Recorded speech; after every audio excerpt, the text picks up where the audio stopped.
There is a certain type of woman who just seems to know how to take care of herself and to do it consistently. Day after day, year after year, her nails are always done, her hair looks intentional. Everything about her, the way that she dresses, the way that she carries herself, nothing feels accidental. Caring for herself is not a performance, it's just her normal state of being. And then there is me.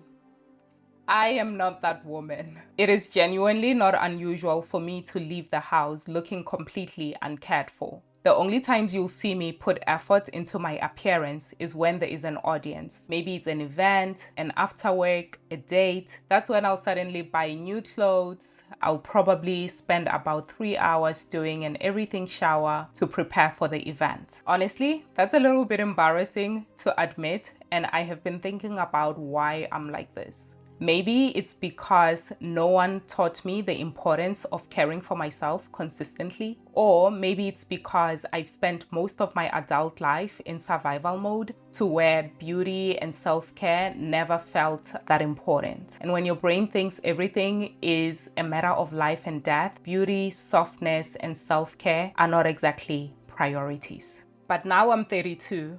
I'm burnt out, and I've been wondering, is it actually possible for me to become visibly and consistently cared for? Not perfect, just cared for. So why start this channel? Well, about 3 months ago, I decided that if I was actually going to do this, I couldn't keep approaching it the same way I always had. Buying another lipstick wasn't working. Buying more skincare wasn't working. None of it was solving the real problem. So instead, I started building a plan, a skincare routine, a body care routine, a weight loss plan, a hair care routine, and then I got to my brows. The goal wasn't just to have nice brows. I wanted brows that genuinely suited my face. I wanted to know what shape would actually elevate my features before committing to anything, because my brows grow back incredibly slowly. If I get them wrong, I'm looking at months before they recover. So I started looking for companies that could simulate different brow shapes. I found a few, but most of them relied heavily on AI, and a lot of the recommendations assumed I'd be willing to use things like minoxidil or even get a brow transplant. That's just not me. And that's when something clicked.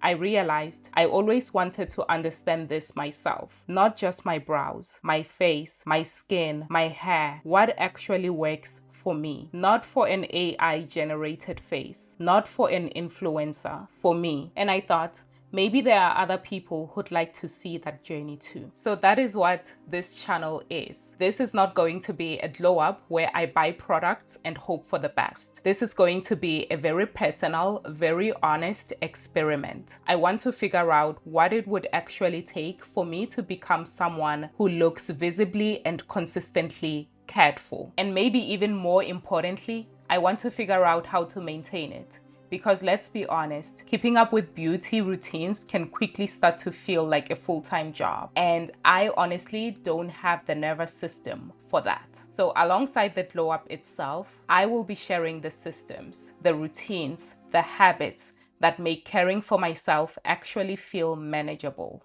So let's see what happens.